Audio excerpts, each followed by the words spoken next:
Well, he's fast on the slopes, he's being honored on the national stage, and we can all be proud to call him one of our own. Ryan Laughlin introduces us to him in this heart of New Mexico. They call me Rocket. Ross is fast. Not just because his email address says so. This is my little area here. And it's not because of the pace he completes his work. Buried in the back of sports systems, with reggae blaring, Kind of looks like a iron that your mom has.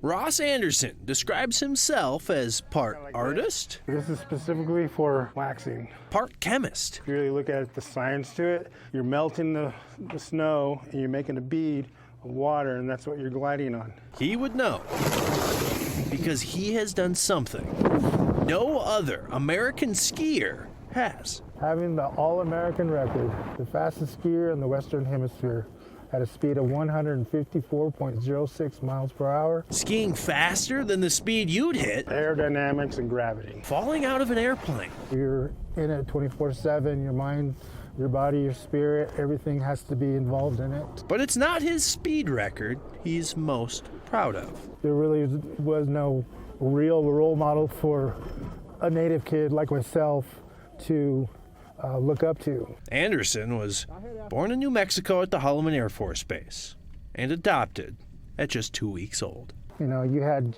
Billy Mills, you had Jim Thorpe for track, and they were native, but there really wasn't anybody in the snow sports of skiing part. The Cheyenne Arapaho tribe member always competed with a purpose. I represent all native, all indigenous.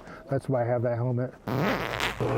This is the actual record helmet that I used when I went 154. He took his airbrushed headdress helmet around the world, competing for his country, and it got people's attention. But I got a lot of looks and a lot of people interested in what I do and in the culture. Like that one time in France.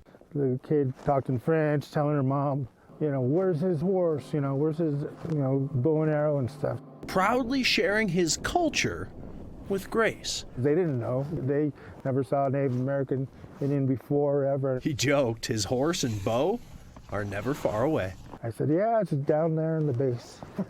Even on his home slopes, Anderson's achievements are not known far and wide. But that's about to change. As the newest inductee in the U.S. Ski and Snowboard Hall of Fame, he says he's the first full-blooded Native American in the Hall. It comes in waves for me. Sometimes it's the reality part, and sometimes it hits you and your stomach turns into butterflies.